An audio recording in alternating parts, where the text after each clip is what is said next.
खान खैबर पख्तूनख्वा से, जहां पर दहशतगर्द तंजीम टीटीपी तहरीके तालिबान पाकिस्तान ने पाकिस्तान मिलिट्री के एक अफसर और एक अहलकार को अगवा कर लिया है। जी हां, ना सिर्फ अगवा किया है बल्कि बंदूक के जोर पर मगवी से एक वीडियो बयान भी रिकॉर्ड करवाया और उसको सोशल मीडिया पर डलवा दिया है। वो पैगाम भी आपको सुनवाएंगे, लेकिन साथ ये बता दें कि ये जो दो लोग अगवा हुए हैं इनमें एक सेकंड लेफ्टिनेंट सैयद सईद अहमद हैं और दूसरे फ्रंटियर कोर एफसी के अहलकार इजाज हुसैन हैं। एक अफसर हैं, एक अहलकार हैं। अब ये जो सेकंड लेफ्टिनेंट सैयद सईद अहमद हैं, इनकी कनपट्टी पर बंदूक रखकर इनसे जबरदस्ती वीडियो पैगाम जो है वो रिकॉर्ड करवाया गया और उसे फिर जारी करवाया गया है। आपको पहले पैगाम सुनवा दें मुख्तसर, उसके बाद फिर इस पर तज्जिया करते हैं और ये भी बताते हैं कि दूसरी तरफ सियासी लोगों के साथ क्या सलूक किया जा रहा है। एक तरफ तहरीके तालिबान पाकिस्तान को लगता है खुली छुट्टी मिली हुई है, उनके खिलाफ उस तरह का कोई हतमी ऑपरेशन अनफॉर्चुनेटली अभी तक हम नहीं कर सके, और दूसरी तरफ सियासी जो वर्कर्स हैं उन पर जमीन हम और तंग करते जा रहे हैं। तो सुनिए सेकंड लेफ्टिनेंट सैयद सईद अहमद साहब का बयान जो बंदूक के जोर पर उनसे रिकॉर्ड करवाया गया। मेरा नाम सईद अहमद है। मैं कल लाहौर जा रहा था और मुझे तहरीके तालिबान पाकिस्तान ने सीपेक से पकड़ लिया और मुझे एक महफूज जगह में मुंतकिल कर लिया। और कल रात से उनका सलूक मेरे साथ बहुत अच्छा है, चाहे वो पानी हो, खाना हो, नमाज वगैरह हो, सब कुछ वक्त पर करके दे रहे हैं। तो मैं इनके सलूक से बहुत मुतमईन और खुश हूँ। और मेरे हुकूमत पाकिस्तान से मुतालबा है कि जो इनके मुतालबात है उनको प्लीज कर ले, पूरा कर ले। सुन लिया आपने। अब इस बयान को जरा गौर से देखिए। इस बयान में एक तो जाहिर है वो बता रहे हैं कि मैं अगवा हो गया हूं, दूसरा वो उनकी मर्जी के मुताबिक ये भी कह रहे हैं कि मुतालबात मान लिए जाएं इनके, तीसरा आप जरा गौर कीजिए जो बहुत ही इंटरेस्टिंग बात है, और वो ये है कि उनको ये भी कहलवाया जा रहा है कि हुस्ने सलूक के बारे में भी बताओ, हमारे बारे में बताओ हम कितने अच्छे हैं।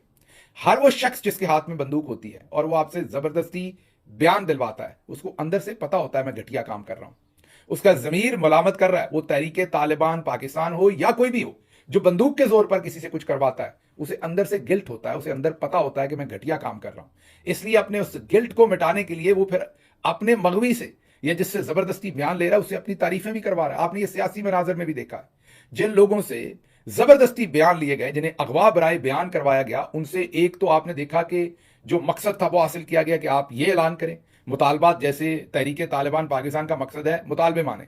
आपने पॉलिटिकल पार्टीज के वर्कर्स के बारे में देखा कि आप फलानी पॉलिटिकल पार्टी छोड़े, ये हतमी जो था वो मुतालबा था वो भी पूरा करवाया, जैसे सईद अहमद साहब से करवाया जा रहा है। और दूसरी तरफ जैसे तहरीके तालिबान पाकिस्तान तारीफें करवा रहा है, सियासी लोगों से भी कहा गया कि तारीफ भी करो कि तुम्ही से है कारवां, तुम्ही से है जहां, तुम्हारे बारे में हम ये बात करके जाएं तो कहां जाएं। तो आप ये देखिए कि बंदूक की फितरत जो है वो एक ही तरह की है। जब बंदूक हाथ में आती है, अनलेस कि आपका कॉन्शियस साथ हो, अनलेस कि आप किसी आइन कानून के ताबे हों, अनलेस कि आप किसी तरह से अपने आप को रिस्पॉन्सिबल समझते हो, तो फिर बंदूक अगर आप इन चीजों से ताबे निकल जाएं आइन कानून के ऊपर, इसीलिए हम कहते हैं कि आइन तोड़ना बहुत बड़ा जुर्म है, क्योंकि जब आप आइन तोड़ देते हैं तो आपकी हरकतें वैसी ही तकरीबन हो जाती हैं जैसे टीटीपी हो या कोई और बंदूक बरदार हो जो अपनी मर्जी मुसल्लत करना चाहता है दूसरों के ऊपर। तो ये बहुत ही अफसोसनाक है जो सैयद सईद अहमद के साथ हो रहा है।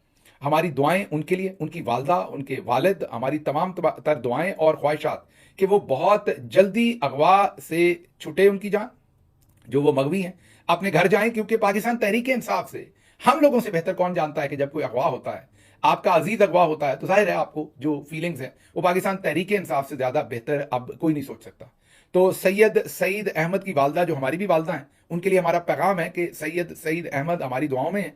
और बिल्कुल आपने इस बात पर घबराना नहीं कि उन्हें वीडियो मैसेज रिकॉर्ड करवाना पड़ा है। उन्होंने अक्लमंदी की है। बंदूक के नीचे यही तर्ज अमल होना चाहिए। बंदूक के आगे अगर वो अड़े रहते तो क्या हासिल होता, अपनी जान दे देते, जिसकी जरूरत नहीं है। इंशाल्लाह वो रिहा होकर आएंगे और मुल्क की खिदमत करेंगे। हमारी दुआएं उनके साथ हैं, उनके खानदान के साथ हैं, और हमारी लानत है उनके ऊपर जो उनसे ये जबरदस्ती काम अगवा करके करवा रहे हैं, या जो किसी से भी जबरदस्ती बंदूक की नोक पर ऐसे बयानात लेता है। अब इसी से जुड़ी अगली खबर आपके सामने रखते हैं।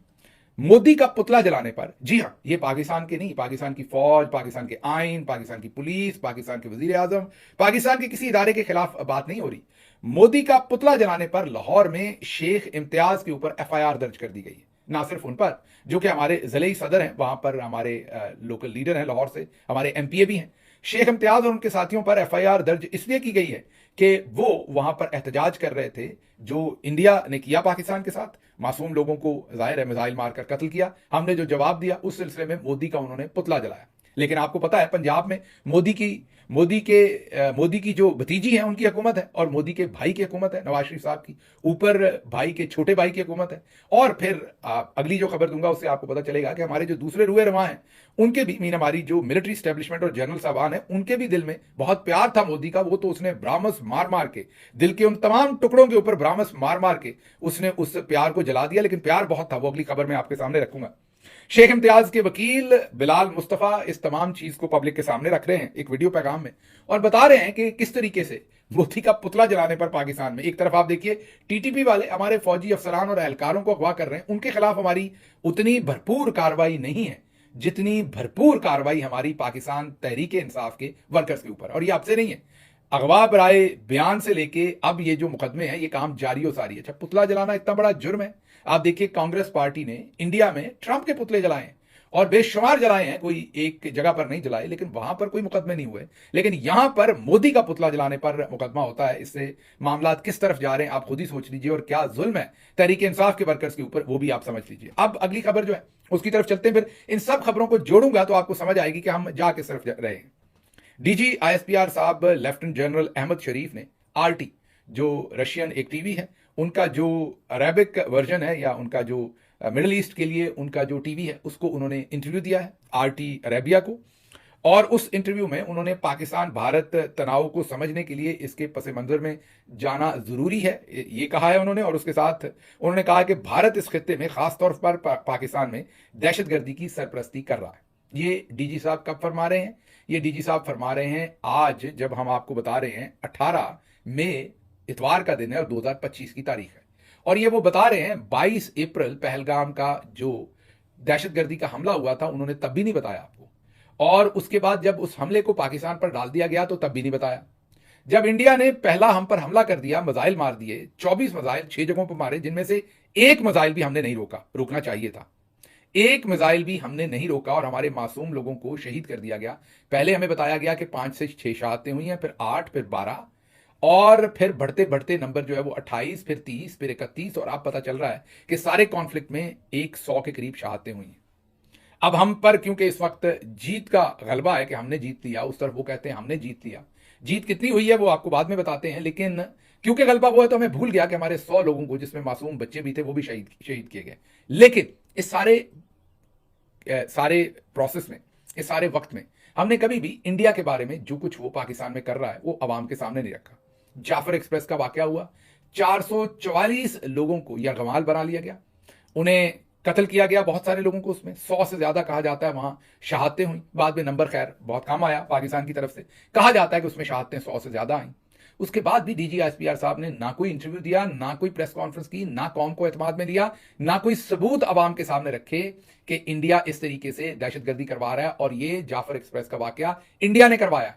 अच्छा चले इसको छोड़ दे, इस पर मेहनत करनी पड़नी होगी, या हमारी इंटेलिजेंस के पास नहीं होंगी ऐसे सबूत, या हम कुछ नहीं कर सके होंगे। हमारा काम, जी हाँ, हमारा काम आज से 1 साल पहले तकरीबन गार्डियन ने कर दिया। गार्डियन एक मोतबर तरीन जरीदा इंग्लिस्तान का, बरतानिया का, उन्होंने पूरे सबूतों के साथ, कोई ऐसे ही नहीं राह चलती स्टोरी जैसे अंसार अब्बासी से आप लोग करवाते हैं, जनरल शरीफ साहब जैसे अंसार अब्बासी से स्टोरियां करवाते हैं, ऐसे नहीं।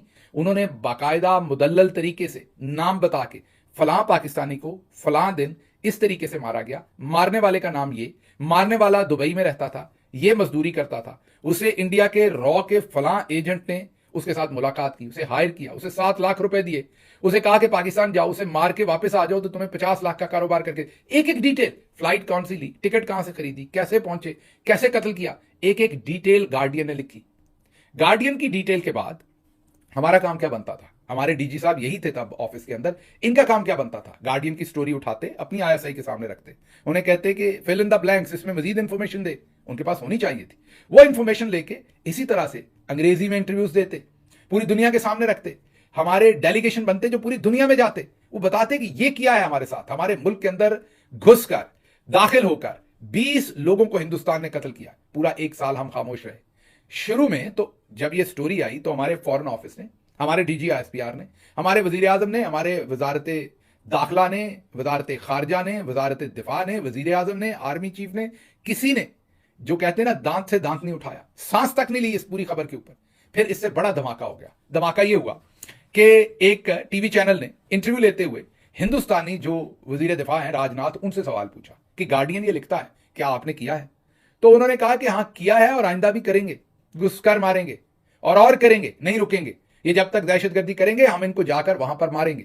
एन उनके इस बयान के 2 दिन के बाद आमिर सरफराज तांबा, जो कि सरबजीत सिंह के कत्ल में उनको कहा जाता था कि वो मुलव्वस हैं, उनको आमिर सरफराज तांबा को कत्ल किया गया लाहौर के अंदर। 2 मोटरसाइकिल सवार आए, उन्होंने उनके घर में घुसकर आमिर सरफराज तांबा को गोलियां मारी और कत्ल करके चले गए। ये राजनाथ के बयान के 2 या 3 दिन के बाद उन्होंने ये काम किया। हम ना तो आमिर सरफराज तांबा को प्रोटेक्ट कर सके, हालांकि हमें पता था कि वो हाई वैल्यू टारगेट है।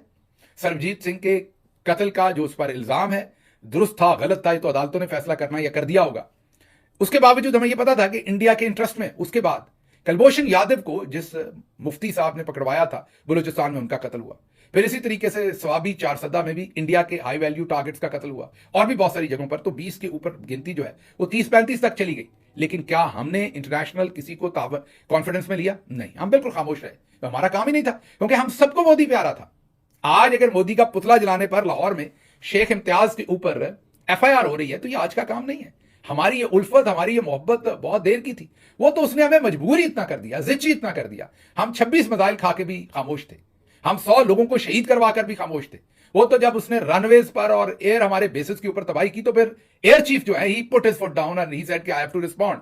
और उन्होंने फिर रिस्पॉन्ड किया और बेहतरीन किया, और पूरी कौम उसकी सताइश करती है। और इस जंग में आपने देखा, पाकिस्तान तहरीक इंसाफ हो, कोई भी हो, हम समेत, मुझ समेत, सब ने सारी चीजें बुलाकर, ये सारी बातें हमने तब नहीं की, ये सारी बातें हमने तब आपके सामने नहीं रखी कि गार्डियन की स्टोरी थी। ये सब कुछ हुआ, लेकिन हमने इंडिया के बारे में एक लफ्ज नहीं कहा। क्यों नहीं कहा? इसकी अकाउंटेबिलिटी कौन करेगा? DG साहब कल छोटी बच्चियों से पूछ रहे थे कि कहा जाता है कि हम अपना काम नहीं करते, ये काम हमने अपना किया है कि नहीं? अब जो कहते थे उनकी अकाउंटेबिलिटी होगी कि नहीं? नहीं जनाब, आपने अपना काम नहीं किया। आपका काम बनता था तब, आपका काम गार्डियन की स्टोरी के बाद बनता था, आपका काम जाफर एक्सप्रेस के इस सारे काम के बाद बनता था, बलूचिस्तान के अंदर हर हुए हमले के बाद आपका काम बनता था, जो आपको इंटरनेशनल जो दुनिया है उसको कॉन्फिडेंस पे लेना था। आज दोबारा इंडिया जो है वो अपने डेलीगेशन भेज रहा है, कल सुबह उस पर बात करेंगे। और जो हमारा रिएक्शन होगा वो नीजक होगा, मैं अभी से आपको बता देता हूं। प्लानिंग ही नहीं होगी, वो इंपैक्ट ही नहीं होगा। और हम ये जो इंटरनेशनली थोड़ी सी हमारी सपोर्ट है उस पर भी बात करूंगा बाद में, हो सकता है सुबह के व्लॉग में करें कि ये क्या हमारी जीत है या हालात ऐसे बने कि इंटरनेशनल कम्युनिटी को हमें सपोर्ट करना पड़ा, इस पर भी बात करेंगे। लेकिन आगे चलते हैं। ये गार्डियन की स्टोरी होगी, हमने तब कुछ नहीं बताया, हम आज बता रहे हैं। और आज इसलिए बता रहे हैं कि आज माहौल बन गया, आज मजबूरी है, और आज दुनिया सुन भी रही है। और उसकी वजह मैं आपको बाद में बताऊंगा क्यों दुनिया सुन रही है, वो अगले व्लॉग में उसको रखूंगा आपके सामने। अब मैं आपके सामने एक इंडिया से वीडियो फुटेज रखता हूं, ये आपने देखनी है। ये कोई मुफ्ती साहब हैं, आलम साहब हैं, मुफ्ती आजम कहा जा रहा है, मुझे नहीं पता ये मुफ्ती आजम है वहां के या कोई और आलम दीन है, मेरे लिए बड़े मुहतरम हैं जो भी हैं। ये झंडा लेकर परेड करते हुए आ रहे हैं। पाकिस्तानी सोशल मीडिया में इनका बहुत मजाक उड़ाया गया, तहकीर की गई, इनके बारे में कहा गया कि देखें हिंदुस्तानी मुसलमानों का कितना बुरा हाल है कि उन्हें अपनी हुब्बुल वतनी साबित करने के लिए बढ़ चढ़ कर ऐसे कारनामे करने पड़ते। किसी हद तक बात ठीक भी है, गलत नहीं है। माइनॉरिटीज के साथ वहां पर जो सलूक होता है वो ढका छुपा तो नहीं है। जो सरदार वहां पर फील करते हैं, सिख फील करते हैं, जो वहां मुसलमान फील करते हैं, वो कोई ढका छुपा नहीं। जो उनके साथ सलूक है वो कोई ढका छुपा नहीं। जो कश्मीर के अंदर बर्बरियत की गई, इंडिया के दूसरे इलाकों के अंदर ह्यूमन राइट्स और कम्युनल और रिलीजियस ग्राउंड्स के ऊपर जो लोगों को तख्ता मश्क बनाया हुआ है इंडिया ने, वो किसी को कोई नहीं। लेकिन हमें थोड़ी इंट्रोस्पेक्शन भी करनी चाहिए, अपने बारे में भी हमें थोड़ी सी बात करनी चाहिए। क्योंकि जब इंडिया के किसी जर्नलिस्ट को ये फील आती है, वैसे वहां पर बड़े कम है, वहां पर ज्यादा शिद्दत पसंदी हो गए हुए हैं, वो नफरत में बह गए हुए हैं। बरखा दत्त जैसी मतवाजन आवाजें भी बह गई हुई हैं और अब वो सिर्फ नफरत चाहते हैं और पाकिस्तान को मिटाना चाहते हैं। लेकिन चंद जैसे राजदीप सरदेसाई या करण थापर, अगर कुछ चंद लोग हैं जो मतवाजन बात करने की कोशिश करते हैं, हम बड़े खुश होते हैं। हम उनके वीडियो क्लिप्स उठाते हैं, हमारी रियासत भी उठाती है, हमारे जर्नल साहबान भी उसको मीडिया को कहते हैं इस पर बात करें, हमारी पब्लिक भी, मैं भी खुद भी, हम बड़े खुश होते हैं सारे। हम उनकी फिर जय जयकाल करते हैं, मीन कहते हैं क्या जबरदस्त काम राजदीप आपने किया है, करण थापर ने क्या जबरदस्त जवाब दिया। हमें बड़े पसंद आते हैं कि वो इंसाफ की बात करते हैं, वो खुलेआम अपनी हुकूमत पर तनकीद करते हैं, अपनी हुकूमत के किए हुए बुरे कामों को एक्सपोज करते हैं, बड़े अच्छे लगते हैं। चंद नाम है लेकिन बड़े अच्छे लगते हैं। लेकिन अगर कोई हमारे यहां सच बोलने की कोशिश करे तो हम उसे अर्श शरीफ बना देते हैं। अगर कोई हमारे यहां कोई खबर दे, या जैसे मैं अभी कर रहा हूं, ये आपको बता रहा हूं कि गार्डियन स्टोरी के बाद हम नहीं बोले, अब इस पर मेरे पर या मैं ये कह रहा हूं कि पहले हम पर 24 मिसाइल बरसे और हम खामोशी से सह गए और हमने जवाब नहीं दिया और पूरी कौम तलमला उठी। बच्चा बच्चा कौम का कहता था कि कब जवाब देंगे। लोगों के घर में माएँ बच्चे जो अमूमी तौर पर जंग नहीं चाहते होते वो पूछ रहे थे कि क्यों जवाब नहीं पाकिस्तान दे रहा, और हम पी गए। राणा सनाउल्लाह ने कहा कि हम जुम्मेदार रियासत है, हमने जवाब नहीं देना। इसाक डार का भी यही मामला था, बाकियों का भी यही मामला था। अब डीजीआईएसपीआर साहब ने भी कोई बयान नहीं दिया, कोई आर्मी चीफ बिल्कुल खामोश रहे, मरियम, नवाज शरीफ, शहबाज शरीफ बिल्कुल हम पी गए उसको। वो तो भला हो एयर चीफ का, अल्लाह उनको एयरफोर्स को, एयर चीफ को मजीद ताकत दे कि वो इसी तरीके से रिस्पॉन्ड करें। तो वो आखिर पर आप कहें कि वो काम चल गया और अल्लाह ने पाकिस्तान की आबरू रखी, जिस पर अल्लाह का बहुत शुक्र है। लेकिन मेरा कहने का मतलब ये कि जब हम सच बोलने की कोशिश करते हैं, सच सामने रखने की कोशिश करते हैं, तो शेर की तो वो एक शेर है, तोहमत लगा के जिसने मां पे दाद वसूल की, को इस तरह का शेर है, ऐसे सुखन फरोश को मर जाना चाहिए। फिर इस तरह के शेर करण थापर पसंद है जब वो सच बोलता है, लेकिन अपना कोई बताए कि हमने क्या किया। हमने गार्डियन के वक्त पर, स्टोरी के वक्त पर हम क्यों नहीं बोले, हम क्यों पाकिस्तानियों के कत्ल पर खामोश रहे, हम जाफर एक्सप्रेस पे क्यों नहीं बोले, हम आज जो कुछ बलोचिस्तान के अंदर हो रहा है उस पर अगर आज बोलने की कोशिश कर रहे हैं। तो पिछले 3-4 साल में ये जो जनरल बाजवा लव अफेयर शुरू करके गए थे मोदी के साथ, जिसको जनरल आसिम मुनीर और उनके साथियों ने कंटिन्यू किया, ये क्या था? कौम को कौन एतमाद में लेगा? क्यों हम नहीं बोलते थे? क्यों हम कश्मीर के मामले पे नहीं बोलते थे? क्यों ये जिनको लाके आपने हुकूमत में बैठाया, मोदी के छोटे भाई और भतीजी, ये क्यों मोदी का नाम नहीं लेते? दूसरी तरफ शेख इम्तियाज को पुतला जलाने पर आप उस पर एफआईआर कर देते हैं। अगर कोई इस पर बात करेगा तो आपको बहुत बुरा लगेगा। ये यहीं पर नहीं है, ये को हमारे जनरल, फौज, हम सबका, मैं भी शायद ऐसा ही हूंगा आपकी तरह। हमें कौम के तौर पर थोड़ी शर्मिंदगी होनी चाहिए जो हमारे रवैये। लेकिन जब हम ये एहसास दिलाएंगे तो हम उस शख्स को सिंगल आउट करेंगे, उसे गद्दार कहेंगे, बागी कहेंगे, उसे कहेंगे ये देखिए ये तो मुल्क का दुश्मन है, ये मुल्क के खिलाफ बात कर रहा है, ये तो अच्छी बात को कर ही नहीं रहा है, एक अच्छा काम हुआ उसकी सताइश करें। हमें इंडियन ये मौलवी साहब का मजाक उड़ाने का पता है, खुद हम अकलियतों के साथ क्या कर रहे हैं ये हमें नहीं पता। आप ये बताइए, इंडिया में ये मौलवी साहब के साथ इसलिए ये सलूक हो रहा है ना, या उनको अपनी जान बचाने के लिए, अगर कराची बेकरी पर वहां हमला हो रहा है या दूसरी जगहों पर, तो उनको अपनी जान बचाने के लिए अपनी हुब्बुल वतनी प्रूव करनी पड़ रही। तो क्यों? क्योंकि वहां माइनॉरिटीज के लिए माहौल तंग है। पाकिस्तान किसके लिए बना था? मैंने बार बार आपको बताया, पाकिस्तान माइनॉरिटी के लिए बनाया गया था। पाकिस्तान एक अकलियत को महफूज मुल्क बनाने के लिए बनाया गया था। पाकिस्तान अक्सरियत के लिए नहीं बना था, अकलियत के लिए बना था। लार्जर इंडिया के अंदर, जिसमें बांग्लादेश, इंडिया और आज का पाकिस्तान है, उसमें हिंदू नंबर में ज्यादा थे। मुसलमानों को लगा कि हम महफूज नहीं रहेंगे, हम अकलियत हैं, हमें अलग मुल्क चाहिए, तो अकलियत के लिए अलग मुल्क बनाया गया था। लेकिन जैसे ही अलग मुल्क बना, अकलियत अक्सरियत बनी। मीन अलग मुल्क के अंदर अकलियत, उधर की अकलियत मुसलमान थे, इधर आके वो अक्सरियत बने। उन्होंने दूसरी अकलियतों को, हमने क्या किया हुआ है? हमने भी ठोक के रखा हुआ है। बाकी छोड़ दें, शिया सुन्नी का देख लें, कहीं पर जो नंबर में ज्यादा वो दूसरे को तुन के रखना चाहता है, बर्दाश्त नहीं करना चाहता।